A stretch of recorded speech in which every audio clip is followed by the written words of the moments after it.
Hey everybody, happy Monday. This is Jeff Waldorf here, back around the nation, back after Friday anyway. New show here, Monday. Hopefully everybody had a great weekend. I know that it was actually nice and relaxing for once, even though it was dreadfully hot, which is why we didn't do anything. So hopefully everybody stayed cool over the weekend. Massively hot temperatures. We're in a bit of a heat wave. I wonder if climate change has anything to do with that. Now look, we've had heat waves before. It's just a problem with climate change is that it happens more often and they tend to last a little bit longer. So we're actually gearing up towards one of the longest stretches of hot temperatures, really post 90-degree temperatures where I live in, I think, ever. So, well, that's wonderful. Yay, climate change. Terrible. So anyway, hopefully everybody was able to stay safe and cool over the weekend, and hopefully we'll continue to be able to do so however long this happens, which I think is going to happen quite a bit this summer. So something is telling me that it's not the last we're going to see of 90 to 100 degree temperatures in our neck of the woods. So, disastrous. Anyway, so we've got a bunch of stories here. We'll start out with some fun, and then we'll go to disastrous, and then we'll go back to good news. So, it's going to be a little bit of a roller coaster today, but you know what? It's going to be a lot of fun. We'll start out with a really sort of a fun story, which a little bit of serious elements in it. Then we're going to go, of course, to breaking news of the day regarding Mr. Michael Cohen. We also have a Mexican election to talk about. That's going to be very interesting. Interesting results from other places. Then we have Trump's tax cuts. I'm sorry, not the ones that are already passed, but the ones he wants to pass. New ones. New tax cuts. We've got that. We have Ted Cruz doing something a normal, rational, decent human being would actually do. That's fun. And then, of course, the attacks against Alexandria Ocasio-Cortez have, of course, continued from the right. So, gee, I wonder if the right wing is possibly scared of an avowed democratic socialist. Interesting. So that's fun. Okay. Anyway, before we get into the stories, I want to ask everybody to please like and share this stream. Very, very important that you do so. Helps out the show quite a bit. Also, if you want to support the show, there's a couple of ways that you can do it. You can, for one, go through the Super Chat and leave me a Super Chat, and that actually helps fund the show. Another way to help is to, of course, go through our Patreon, patreon.com/TYTNation. You guys fund the show. I get a majority of my funding through the show, so you guys allow me to continue to give you the news and opinion as well. So, thank you very much so for your support. Okay, now, let's start with fun. And well, I think you'll enjoy this. Okay. So the Trump administration has been doing some intentionally crappy things. Now, that is not a surprise, since he is kind of a crappy president. However, there's new reporting from Axios that happened on Sunday, which has at least one former Trump official who was in the administration saying that it kind of stinks. Now, so here's some of the details that have wafted in. The Trump administration has allegedly drafted a bill that would abandon America's commitment to the World Trade Organization's rules. So this is part of the Trump administration's war on, free trade, which, look, I actually want fair trade. I don't like a lot of these free trade deals. I'm against it. I was against TPP. I do want better terms in NAFTA. I just don't necessarily trust Donald Trump to do something that's going to benefit American workers and not just American corporations. Now, this bill or piece of legislation that has at least been talked about is called the United States Fair and Reciprocal Tariff Act. Fair and Reciprocal Tariff Act. Now, of course, if you look at the word here, it's not hard to see why some people in the administration have been calling it the Fart Act. Now, what it would do, let me get to the details of what it would do before I make fun of it, is basically it would give President Trump a lot of power. The power to unilaterally raise tariffs without the approval of Congress. Now, so that is some serious power.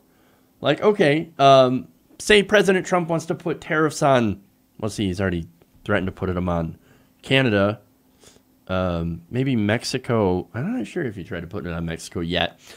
China, of course, as I mentioned, Canada, the EU. So, okay, I guess I can just make up a country because we already went after our allies with tariffs. So, look, if he wanted to do tariffs on any country, all he'd have to do is tariffs. Tariffs. Oh, okay. Well, right now, it requires Congress, congressional approval to put on tariffs. But with this, they wouldn't. Okay, look, now, what's funny about this is that a lot of conservatives, and even Trump himself, were talking about how the President Obama, had too much executive power. Kind of ironic. Now, Anthony Scaramucci, who was President Trump's director of communications for a total of 0.7 minutes, actually about 10 days, said that this bill basically stinks, as it would ask U.S. consumers to pay for these tariffs. And unfortunately, that seems to be what's happening. Like, you get into a trade war over stupid things, then yes, it's the people that ultimately pay the price. You can just ask the soybean farmers that are already getting screwed over in the Midwest. Now, I'm not against tariffs if they're done correctly, if they're done smart and for good reason. However, we do not have someone who understands nuance sitting in the White House. It turns out the president is not a very stable genius. So this idea could dissipate very quickly, of course, after it goes downwind. Now, White House spokesperson Lindsay Waldorf told Axios that right now, the bill is not actually a piece of legislation that the administration was preparing to roll out, and also said, the principals have not even met to review any text of legislation on reciprocal trade. Now, what does that mean? Basically, she's saying that while Trump had actually went to request the legislation, right? So he's like, ooh, I want something on reciprocal trade. I want something that is fair and reciprocal on trade. We're going to call it the Fair and Reciprocal Tariff Act. Well, do you not realize what that spells out? I don't care. It's a great idea. In fact, I had a fantastic idea, and we're going to make it happen. Okay, so he brings this idea up, and then he just walks away. He hasn't actually met with anybody to review the text of this proposed bill. So basically, he just let out a stinker and then walked away. He went to the other room. That's ridiculous, man. But look, if that doesn't tell you a lot about who Trump is, how stupid he is, and the fact that there are so many people that didn't actually point this out in the White House, kind of tells you all you need to know. I can't believe they thought that this might have been a good idea, both the legislation itself and the name. But either somebody is trolling inside the White House and doing an excellent job of it, or they really are that stupid. Anyway. Okay.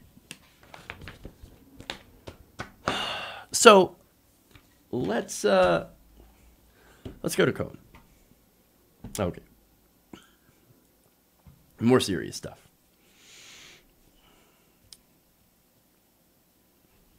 So there's a little bit of breaking news about Michael Cohen. See, since the investigation into him began, leading in, of course, into the raid of Cohen's apartment and office, there's been a lot of talk, including on this show, about how loyal he is to Trump and whether or not he will flip in this investigation. Now, we might actually have an answer. In an interview with ABC News' George Stephanopoulos on Sunday, Cohen stated that he will put family and country first over any allegiance to Trump amid ongoing legal woes. Now, basically, he's like, hey, Mueller, I'm going broke, dude. I might actually work with you because I don't have any more money. That's basically what he's saying. Now, Axios explains that Cohen has long been Trump's fix-it man and that he is the only person on earth intertwined in Trump's professional, personal, political, legal, and family life. Cohen has also been in the spotlight thanks to both special counsel Robert Mueller's investigation and a federal investigation into his business dealings. Now, that, of course, has prompted the speculation that he will cooperate with authorities in those investigations and possibly give up whatever goods he might have on Trump. Now, personally, I think that his statement almost pretty much guarantees cooperation because he doesn't want to obviously go broke, and he also doesn't want to spend jail time. So those are a couple of reasons they would flip, and then there's, of course, no indication from President Trump that he could get a pardon in the federal case. Now, as for Trump, look, Trump has been signaling that he is distanced himself from Michael Cohen. Oh, that guy? No, I hardly even knew him. Yes, that's the excuse that he uses. Oh, no, Cohen, we hardly even talked. In fact, we're so distant. I haven't talked to him in months, man. Like, I don't even care. Cohen, who? Who? What? No, I don't know this guy. Yeah, you do. And he's got the goods on you. Yeah, of course he does. Now, what goods he actually has, well, that remains to be seen. But it might be enough to possibly get a plea deal. And we'll have to see what happens. Now, in that same interview, he also said, quote, once I understand what charges might be filed against me, and there are quite a few with some very serious jail time, including wire fraud, bank fraud, etc., he says, I will defer to my new counsel, Guy Petrillo, for guidance. He also added that I will not be a punching bag as part of anyone else's defense strategy. I'm not a villain in this story, and I will not allow others to try to depict it that way. No, see, Michael Cohen, you are a villain. Well, actually, it's more like a henchman, because that's the role that you played for President Trump. You were the so-called fixer. Now, what does a fixer do? They go and fix problems. And look, we've heard how you fix problems with lawsuit threats and just general threats. In fact, we've heard audio tape of one of those calls to one of President Trump's, back before he was president, one of his enemies. So we've heard it before. You are a villain. Let's not forget the kind of person, even if he works with Mueller, let's not forget who he is. He is a bad person. There are no good guys in this. Now, he was, of course, also asked about the $130,000 payment to Stormy Daniels. And he said, I want to answer. One day I will answer. Oh, I want to answer. I really want to answer your question. And maybe one of these days I will, but not now. Oh, okay, interesting. Now, on Russia, he also said something different. He said, I respect our nation's intelligence agencies' unanimous conclusions. Now, what did they conclude? Just as a refresher, that Russia used memes and social media to try to influence people to either not vote or vote for Trump. Now, was it deceptive, insidious? Of course, right? What it didn't involve is actually hacking and changing votes to President Trump. And look, the reason that I bring that up is there are still some people who seem to have the idea that Russia actually hacked into our voting machines to change votes. That actually did not happen. Now, that said, it is possible which is why we need to move to paper ballots to ensure that no one can hack any of our elections. That includes people from Russia, Ukraine, Turkey, Canada, or, the GOP operatives in the state. You want to protect the elections? Well, then paper ballots. That's what it is, right? But Russia did a social media campaign on behalf of Donald Trump. Now, is that an impeachable offense? I don't know. It might be. I mean, if getting a blowjob is an impeachable offense to Republicans, then I guess, working with or having a country work on behalf of your campaign to help you win president, maybe. But I don't think that's going to happen. I don't see Republicans joining in on that. So I think if you want to beat Donald Trump, run better candidates on popular policy. And in the midterms, of course, that's really, really important. And for God's sakes, 2020, run better candidates. Run on progressive policy. If you're a Democrat, don't rely on Republicans in Congress to save you from Donald Trump. That is not going to happen. Run on good policy. For God's sakes, Alexandria Ocasio-Cortez has shown you how. Progressives winning all over the country have shown you how. Don't put your faith in Republicans. Anyway, I just wanted to go and, kind of say that as an aside. But anyway, Cohen also lays out his goals in breaking his silence because for a long time, he's like, no, I'm not going to say anything. I'm not going to do anything. In fact, I'm just going to let this, investigation kind of happen. I don't really have a choice. But at the end of the day, I will take a bullet for President Trump. Well, now he's like, nah, you know what? Turns out I'm not actually going to take a bullet for Donald Trump. He says, quote, I want to regain my name and my reputation and my life back. Now, look, I don't know what kind of reputation you had before as Trump's fixer. It wasn't very good. But being a convicted criminal is probably a little bit worse than that. So I guess makes sense. So, hey, good luck, Michael Cohen. I still think you're a horrible person who sold a soul for money to another horrible person. So I'm not going to praise any potential reformation, which, by the way, hasn't happened yet. He's not actually working with Mueller yet. He's just saying, it might be open for business. I don't know. The guy's still a creep and still someone who's looking to save his own fucking skin. So I'll see it when I believe it. Okay.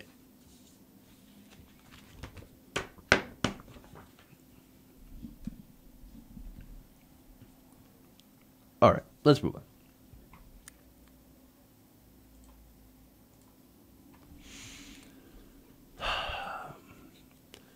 In what is the least surprising thing for Fox News to do since the ABC News interview with Michael Cohen, who said it is possible for him to cooperate with the investigators and possibly turn on President Trump, Fox News, reacting to this, has turned on Cohen.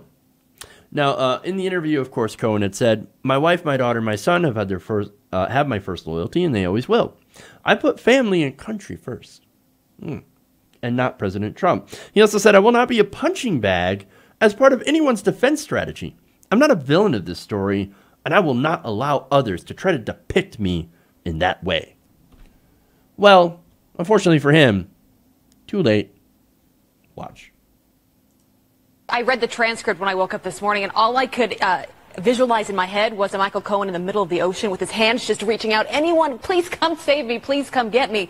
Clearly, he's sending a message. He knows that he could be in big trouble and saying that he wants to do everything he can to protect his kids and protect his wife. I read that as he's willing to turn if he has to. Yeah. Who knows how this plays out? But I will say when he answered the questions about the FBI and about Russian meddling in the election, if you read it carefully, everything he said actually goes against the way the president has spoken about the FBI and about this Russian meddling. So it just gives you a sense of how he's thinking. So he seems to be creating some daylight between himself and the decision makers on whether or not who's going to pull him out of the drown in the ocean. Right. Or really go under. We just don't know. Or who's going to relieve him of the sandwich board and just go ahead and buy a whole smorgasbord of them.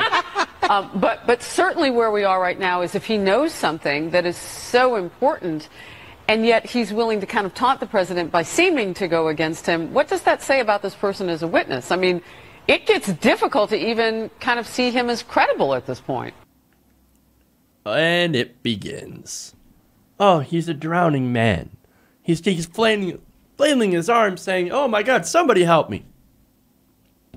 He's not credible.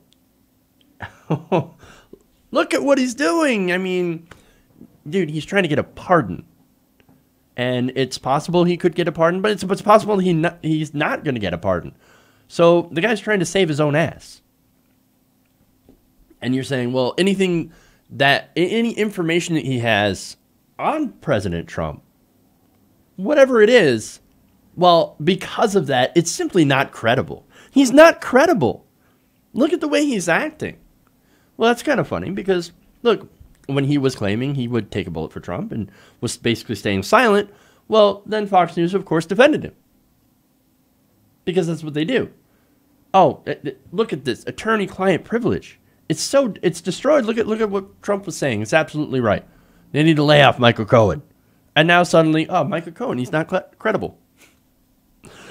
Now, look, I've never liked Michael Cohen. He's a snake.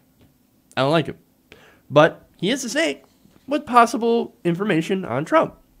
And once there's an indication that he might share that information with the special counsel, well, I mean, as soon as that came out, well, here comes the knives from Fox News. Look, the whole point of this is not to attack Michael Cohen. It's actually to muddy the waters among Fox News viewers. And see, Fox News viewers and a majority of conservatives think the entire investigation is complete 100% horseshit. That there's nothing there, that Trump didn't do anything wrong. Now, they're saying anything wrong. I don't think so. I think he is somebody who engaged in criminal activity.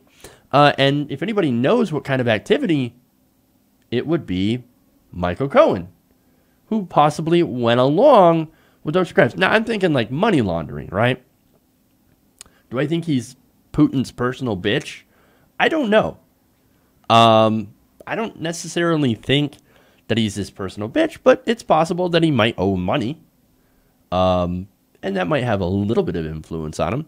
At least when you look at things like, for example, the economic sanctions and his glowing rhetoric towards Vladimir Putin. Okay. Or maybe he just really respects strongman authoritarians because that's what he wants to be himself. I don't know. I don't know what's in his mind. I don't know if there's anything in his mind. But nonetheless, it's not necessarily about that part. What this is about is to say that Michael Cohen is not credible at all. So any information that could lead to charges of money laundering against the President of the United States or a possible impeachment, well, don't listen to that because it's all bullshit and it's not true whatsoever. And of course, the entire investigation needs to end and Trump needs to have 4 more years. That's the whole entire goal of Fox News. And of course, the majority of Fox viewers are going to predictably turn on Michael Cohen. All because Michael Cohen, of course, doesn't want to go to prison to protect the interests of Donald Trump and whatever possible crimes Trump might have committed before and during the presidency. So that's what this segment is about. And this is just the first. Expect the attacks to ramp up and to become more vicious as time goes by, and especially if he does begin cooperating with Robert Mueller. We'll have to see what happens, but I can almost guarantee you that it's going to get real bad for Michael real quick. Fox News is turning on him, man. And you know it's serious when that happens. Okay. So let's get away from that, and let's get to some good news. All right.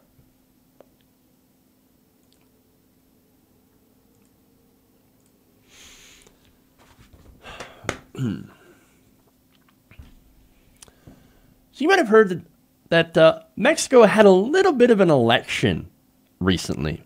And just like we've seen in a lot of different places, even in America, there is a rejection of the establishment, the status quo. Now, sometimes it's a right-wing candidate who uses populism, and sometimes, of course, racist nationalism, and sometimes it's a left-leaning candidate. Now, this time in Mexico, we just happen to have the latter. This is Andrés Manuel López Obrador. He's also known as AMLO. Or even he's been called the Mexican Bernie Sanders.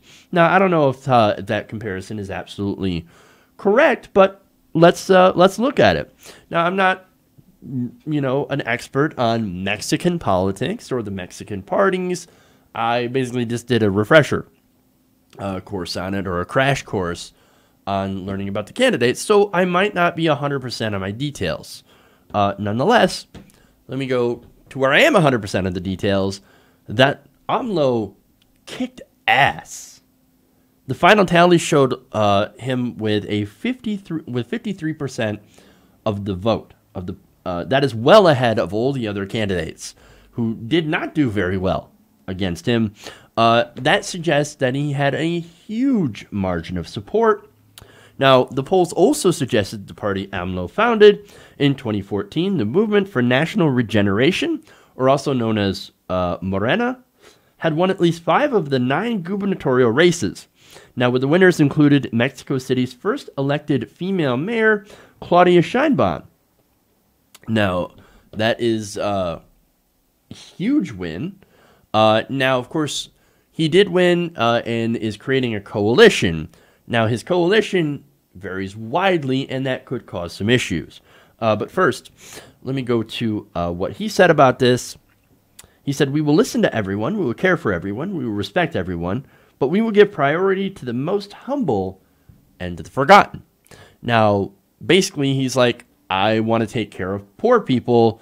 Poverty is a huge problem in Mexico, and yes, I'm going to serve the needs of the middle class, I'm serving the needs of the rich, but my priority is poor people. Well, I love that. I think that's a great thing. Now, one of his major planks, though, and this is a big problem in Mexico from what I understand, is that corruption is rampant among the government. So what's one of AMLO's biggest campaign planks? I'm going to get rid of the corruption. That sounds familiar. Oh, it turns out that if you go after corruption, which nobody likes, that happens to be very, very popular. Well, great. Now, that's awesome. Now, analysts do expect him to also pursue a less aggressive and less militarized approach to Mexico's war on drugs. Now, that war on drugs has claimed about an estimated 200,000 people in its 11 years. So that is an absolute disaster. I know it would help if we actually legalize drugs here in the United States. See, drug policy, look, in America, there is a huge, huge demand for a lot of these different drugs, and that, of course, has emboldened and empowered Mexican drug cartels. Now, cartels have a huge impact in Mexico. In fact, there's a lot of people are getting killed. A lot of politicians in the lead up to these elections were also killed. So somewhere around 130 politicians were killed during this election season by gang drug violence. So that is a huge, huge problem there. And so anything to go and take the power out of the hands of the cartels is a great thing. And what the previous right-wing presidents of Mexico have been doing over the last decade hasn't been working. So I'm in favor of that. Less militarized for sure, but a big way to actually solve the problem is to make sure that drugs are legal in the United States. So that's something that we can do. Now, and that means that, of course, they're not going to be able to work with the Trump administration. In fact, he is a huge critic of President Trump. So that's awesome. Now, he also said on this, you cannot fight violence with more violence. You cannot fight fire with fire. He also proposed an amnesty designed to help low-level outlaws turn away from a life of crime. Well, that is good. Now, his coalition, look, he's proposed a lot of social programs and stuff to help poor people, but there might be a problem because of his coalition. Now, it ranges from, get this, hardcore communists to right-wing nationalists and a lot of people in between. So if you're working with people from the spectrum, it might be difficult to do some of the social policy. And I'm just being realistic about it. Nonetheless, they could probably come to some sort of compromise and be able to move some progressive legislation forward. And failing that, they could at least go after the drug war and a lot of the corruption, which is a huge, huge problem. And that would, of course, help a lot of people. So we're going to see what happens, what direction that he plans to go. I hope he continues to go left. And I hope he continues, I hope he's successful at doing this. Now, look, going after corruption, ending the drug war, and stopping poor people, this is a victory for the left. Not only just in Mexico, but I think worldwide, and especially here in America. Because you can see that leftist politicians can actually ride this wave of anti-establishment feeling in order to win elections. Maybe we should actually do that here. Now, it's not just a victory for the left, though. I think right-wingers here in America should also be in favor. Why? Why should right-wingers be in favor of a leftist president in Mexico? Well, it's because rampant poverty and death and danger from the drug gangs are part of the reason that some people come and cross the border. So, look, if you're not in favor of immigration or illegal immigration, then a stronger Mexico, then a happier Mexico, Mexico with, farmers in mind and less people who are, in poverty and less death and from the drug war and all that stuff. Those are only good things. And that's good for everybody. Now, whether or not he can do that, and I don't think he can do it alone. No politician can do all that stuff alone, of course. But especially with the levels of corruption we have in Mexico and the murders of politicians by drug gangs, so be careful. Maybe he can do that. I hope he can, and I wish him the best of luck to be able to do those things. Now, one thing is clear, and that I know for sure, is that the elite, the establishment, they despise him, and they will try to destroy him. So they'll do whatever they can to stop this wave of left-wing leaders. And, of course, I hope he is successful in fighting off those challenges and actually making a better Mexico for regular working people. Okay. So, with that said, I'm going to take a quick break here. We'll come back. We've got a story about corporate tax cuts. We have Ted Cruz actually attempting to be a decent human being and not a wax figure. And then good news with Ocasio-Cortez.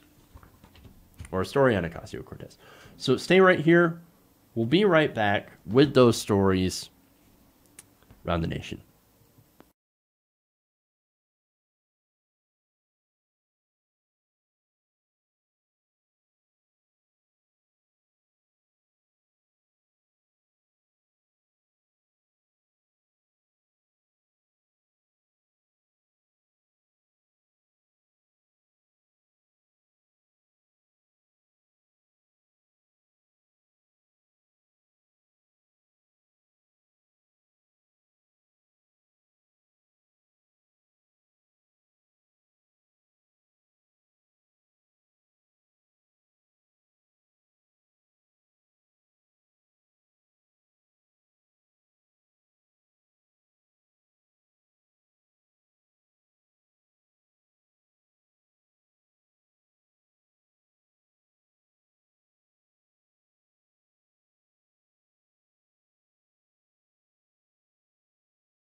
Hey everybody, welcome back to the show.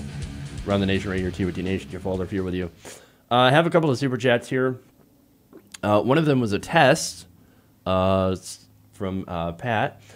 Super chats don't seem to work. It could be that certain channels don't have them turned on. So I think it's a program that you have to have it turned on and be eligible for it. And if you've had like copyright strikes, it's the same thing with demonetization. If you have copyright strikes, they might take it away. So that is, so it is possible the channels that you were referring to might not have it on, or there could be something wrong with YouTube, because YouTube always breaks. So, but thank you though. I appreciate that. Sarge says thank you. Well, thank you. I appreciate that. And I love you guys too, and I appreciate all the help, and I appreciate the viewership, and you guys are amazing. So thank you, and you're welcome. Also, I think that's it for the super chats. So let's go and we'll get into the stories. But if you haven't already, please like and share this stream. That helps us out tremendously alongside of the super chats. All right. So let's move on. Let's go with disastrous economic news. Wonderful.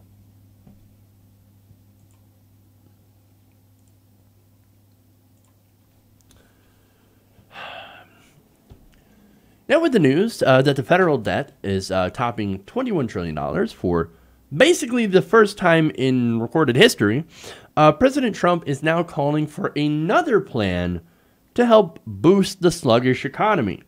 Did I say new plan? I actually meant the old plan. According to the Washington Post, on Friday, President Trump said he wanted to further lower the corporate tax rate as part of a second round of tax cuts later this year. Now, he had an interview on Fox News about this, and he said, quote, "One of the things that we're thinking about is bringing the 21% down to 20% for the most part.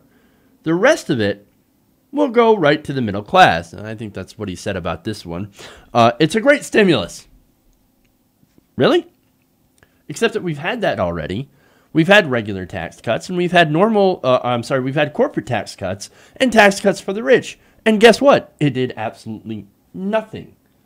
It can be a short-term stimulus, but not necessarily good for the long term.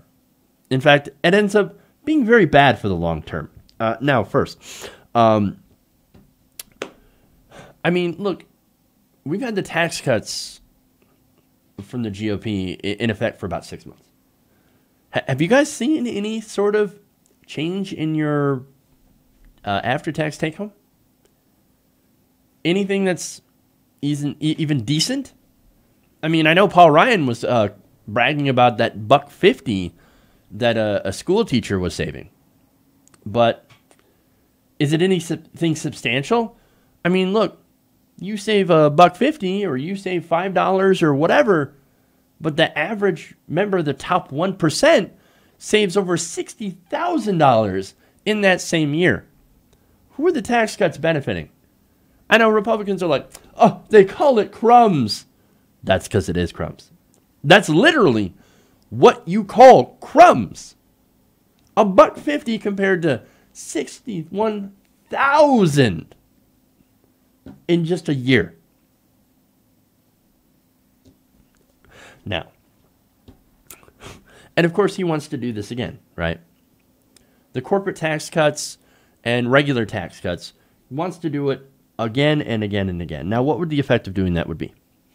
Well, lowering the tax rate from 21 to 20% for corporations would result in additional $100 billion in tax cuts over the next 10 years, according to most economic models. That's $100 billion over the next 10 years less for programs like food stamps and affordable housing. And, of course, it goes right into the pockets of the richest corporations in the world. What a brilliant plan. Let's give rich people who already have most of the money and already have gained tremendously, 83% of the benefits went to the top 1%. Let's just give them more money. At what point will it be enough? Well, now Trump has talked about lowering the corporate tax rate to 15%. But let's do the 20% first. And save $100 billion for these giant corporations. Look, Trump didn't say whether the Republican planned any other changes to tax policy that might offset the new tax cuts, by the way. And look, there's a reason for that. Is because they're not actually fiscally responsible. You think Republicans are fiscally responsible? No. They're Santa Claus. They give giveaways, just like they accuse Democrats of giving, but their giveaways go to the rich and corporations, i.e. their donors. All that money gets shoveled to the richest Americans who give overwhelmingly to Republican politicians. It's the money. We've got to get rid of the money. We've got to get it out of politics. It is a disease. It's killing us. It's a cancer. And of course, you know what they're doing now? As a result of these tax cuts, and I've reported on it before, $1.5 trillion, right, in tax cuts went to the rich. Now they're trying to cut Medicare, Medicaid, Social Security. In fact, we've already seen about $800 billion in proposed cuts to Medicaid, and also work requirements that are being put in, which, by the way, there's a story where a state tried to put in work requirements. They got rebuffed by a federal judge. And so in retaliation, they decided to strip a bunch of other, a bunch of things, benefits inside of Medicaid in order to punish poor people. Even though they'll still get Medicaid, they'll have less benefits inside of that program. Because they wouldn't allow the changes to Medicaid to have work requirements inside of it. And that's one of the major things that the Trump administration has been trying to do. Now, what's the reason for this? Well, it's the midterms. Republicans think that this is going to fire up the base. Oh, more tax cuts for rich people. You realize that most of the Americans, I should say, hate these tax cuts. Why? It's because they go to the rich. In fact, as I said before, a majority of the benefit went to the rich. And what did they do? They went and they took that money, they put it in their own pockets. They bought back their own stock, these corporations did, and artificially inflated their stock values. That's what they did with the money. They didn't create more jobs. They gave out a couple of bonuses here and there, but they didn't raise the wages for a lot of their workers, which actually would be a real stimulus for the economy. But again, that does not help rich people get richer in the short term. And that's what it's all about. So they think that this is a winning idea to cut taxes before the midterms. That's going to be a tough sell. This current tax bill, law, is at about 30% popularity. They're deeply, deeply unpopular. But of course, they're going to add in, hey, look, what we're doing, we're going to make the middle class tax cuts completely permanent. Remember how they were not permanent and only the corporate tax cuts? Well, forget about the corporate tax cuts. We're going to make these middle class tax cuts permanent, and we're going to cut it just a little bit more. Now, look, I'm fine with cutting taxes for the middle class. I think that's a good idea. But not the rich. But see, what they're going to do is they're going to tie that to the corporate tax cuts to try to sell it. It's the same thing that they did before. But here's the thing. We don't need to cut corporate taxes. We actually need to raise them dramatically. We need to go to the other side here. Because look, nobody ever asks how we're going to pay for things, right? For example, whenever somebody on the left comes up with, hey, let's do Medicare for all. Let's do health care for everybody. Let's increase education spending so that our schools are not falling apart. Let's make it so that people who graduate from college aren't loaded out with debt. Everybody always asks, how are you going to pay for that? How are you going to pay for that? But they never ask that question when it comes to cutting taxes for the rich. They never ask that question.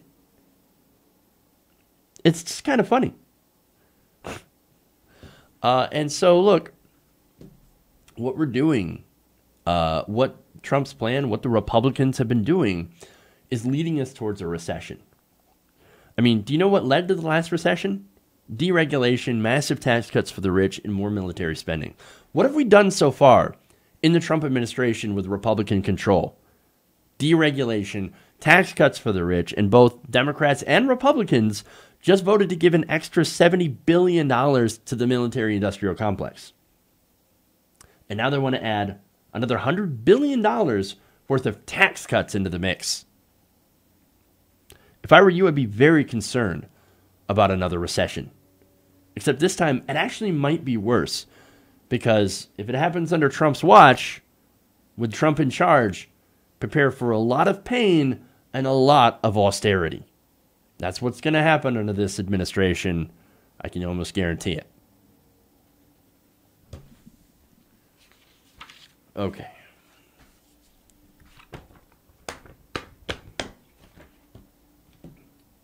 Let's move on here.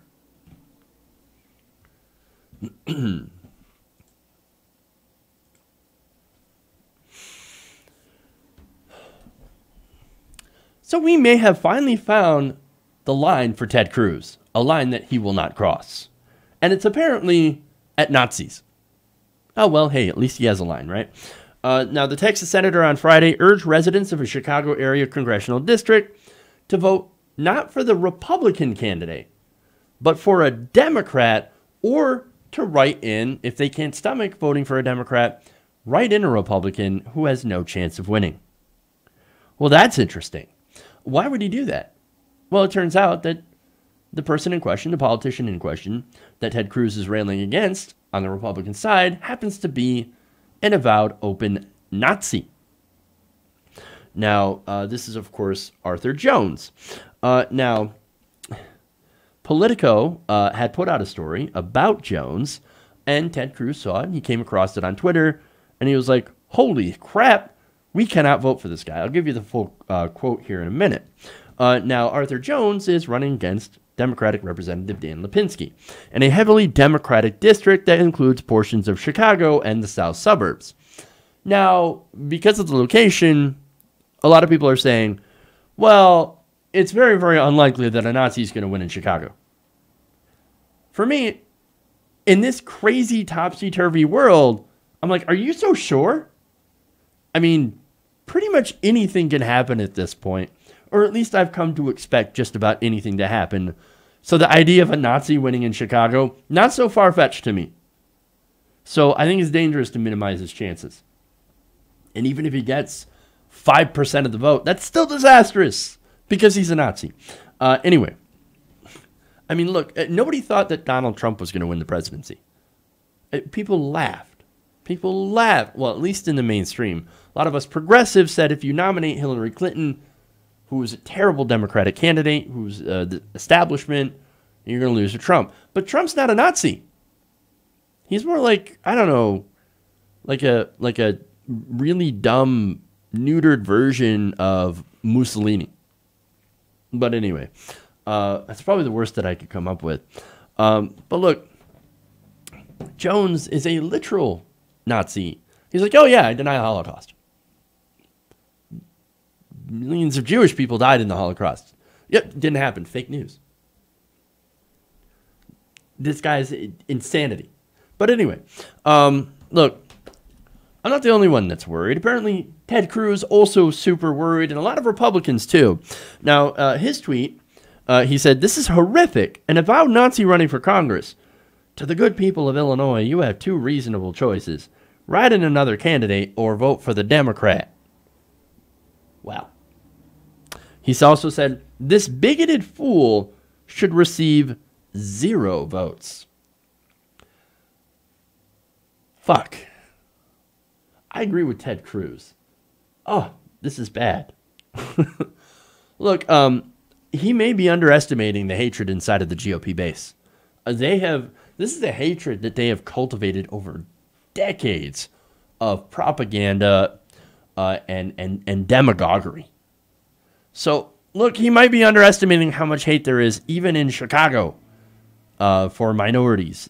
So, we're going to have to see. But I also may be overestimating his chances because of how crazy the last 2 years have actually been, and how many of these kinds of people have been coming out of the woodwork to actually run competitive campaigns. I mean, look at Doug Jones, who he went up against. He was a pedophile, and the guy almost won. So, I don't know, man. I don't know if I'm overestimating it or if he's underestimating it, but we're going to have to see. I mean, look, it is Chicago. It's a relatively safe district for Democrats. So it doesn't surprise me the GOP there didn't run a candidate. Even though that guy is horrific. They're like, we're not going to waste money on this guy because he's going to lose. So what's the point? Well, they also said the same thing. Well, maybe they didn't actually say the same thing, but there are similar sentiments about progressives running in a lot of races. They're never going to win, so we're just not going to spend money to run a primary against them. And guess what? They ended up, progressives, winning their primaries. So I don't know. It's a brave new world, man. And by brave new world, I mean it's insane. But anyway, if he does get 5% of the vote, that means 5% of Republicans are actually okay with a Nazi and think, oh, no, that guy, he's better than a Democrat. And look, with the amount of propaganda out there and demagoguery and hatred against Democrats and liberals and progressives, I wouldn't be surprised if he did get a decent percentage of those votes. So that in itself is incredibly sad. And it's also sad that people are giving credit to Ted Cruz for calling out an avowed Nazi. This is basically the lowest thing. Going after Nazis is America 101. We kind of made punching Nazis a thing, right? So you guys don't get any credit for sounding like a basic human being. And the fact that this is even a story in Politico, no less, it just shows how low the bar is in the era of Trump. Real low. Okay. Real low. Keep our bars low. That's what we do here. Okay. One more here. So now, following the amazing win of Alexandria Ocasio-Cortez over establishment Joe Crowley, the right has gone batshit insane because of the idea that she is a self-described democratic socialist. Now, interestingly enough, yes, the establishment has fought back against her. There's a litany of articles saying, has the Democratic Party gone too far left with Ocasio-Cortez? Obviously not, because she's actually winning. But anyway, no, it's a strange district. It's demographics. It's weird, too white. You know, the same excuses that come from some of the centrist Democrats. But I think the party as a whole is starting to look at that and go, hey, wait a minute. That might actually win because now we have ideas that were considered fringe. For example, the abolishment of ICE that people like Bernie Sanders aren't even getting behind. That's too left for Bernie Sanders. So there's that. But as far as as crazy as the the centrists in the Democratic Party have gone, the right has taken it to an insane level. For example, you have InfoWars putting out this tweet. Admitted communist wins New York primary, putting America on the path to corporate control? Wait a minute. Communist corporate control, that's not how this works. That's not a thing. But that's InfoWars for you, right? Now, they're not the only one. And by the way, she's not a communist. There is a huge difference between communism, socialism, democratic socialism, and social democracy. Those are all completely different things. But of course, you talk to any right-winger, they're going to say that it's all going down the slippery slope. It's immoral. It's all that stuff. And reprehensible. I've had that conversation. But anyway, no, that's not how this works. Another outlet, Newsmax, specifically a host on Newsmax, decided to also take shots at Alexandria.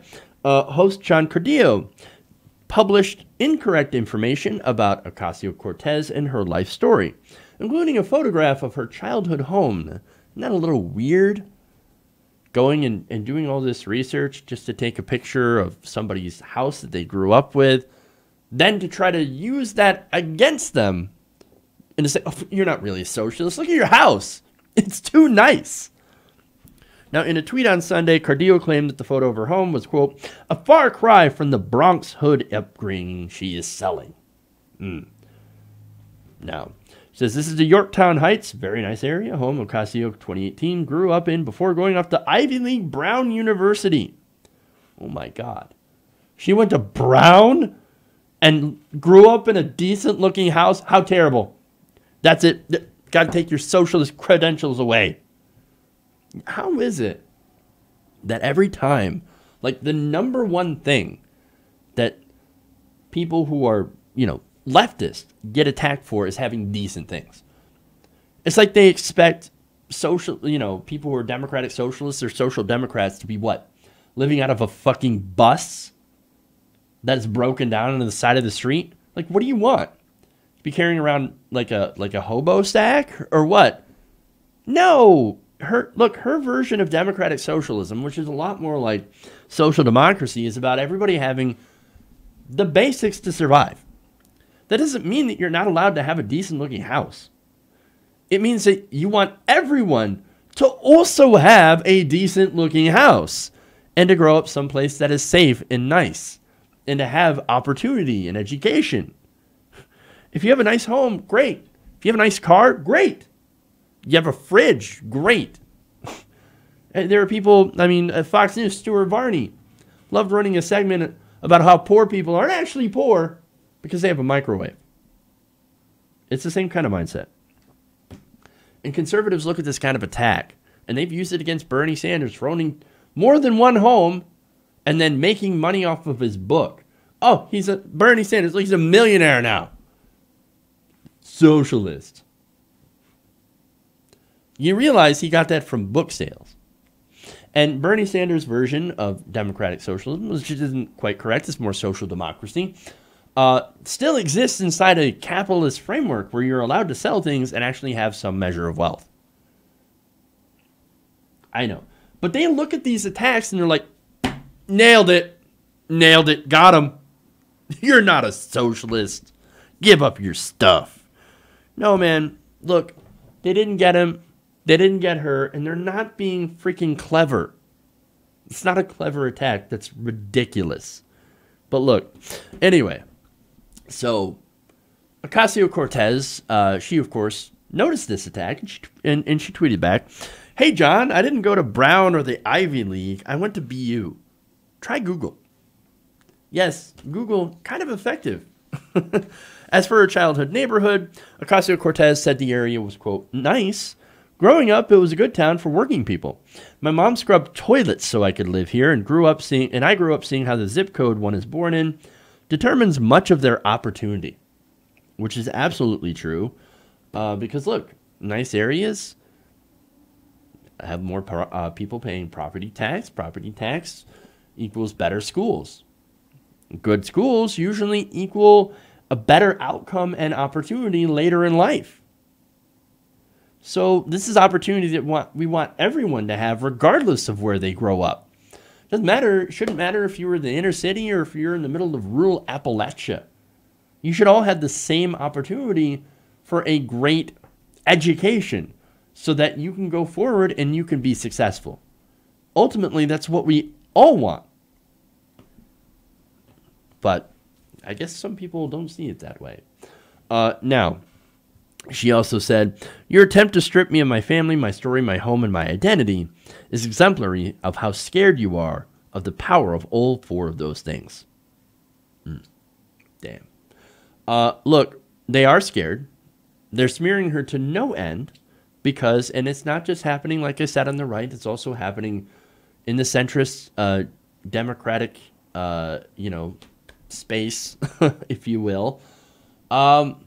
They're afraid of somebody from the left, somebody who is a social democrat or a democratic socialist. The words have been, as Kyle Kulinski from Secular Talk has been saying, they have been used basically interchangeably since 2016. So I guess we should stop resisting the change and just go that way. And look, they're afraid of that ideology because it turns out that that ideology is incredibly popular among the people because it's based on policies that people want. A majority of Americans want health care, Medicare for all. That's polls at 63%. That's among all Americans. Among Democrats, it's over 75%. So these policies, free college is pretty much the same thing. A living wage. All these policies are incredibly popular. And so they're afraid of these because it erodes corporate power and actually puts power back into the hands of the people. And that is one thing that the elites, that the establishment, and especially the right wing, don't want. Okay. Oh, man, I'm out of stories. So that is it for the show today. So, okay. Now, I want to thank everybody for tuning in. If you haven't already, please give us a like and share on our stream right here. Also, consider donating via Super Chat or going to our Patreon page, patreon.com/TYTNation. You can also subscribe to the channel. Follow me on Twitter at Jeff's Politics, of course, or at TYTNation, our Facebook page, facebook.com/TYTNation. Please check out our videos. Please like and share those as well. That is incredibly helpful. And that's it. Thank you, guys. We'll be back tomorrow. Same time, same place, right here. Progressive channel, TYT Nation. So until then, love you guys. And remember, change begins with you. Good night, TYT Nation. See you all tomorrow.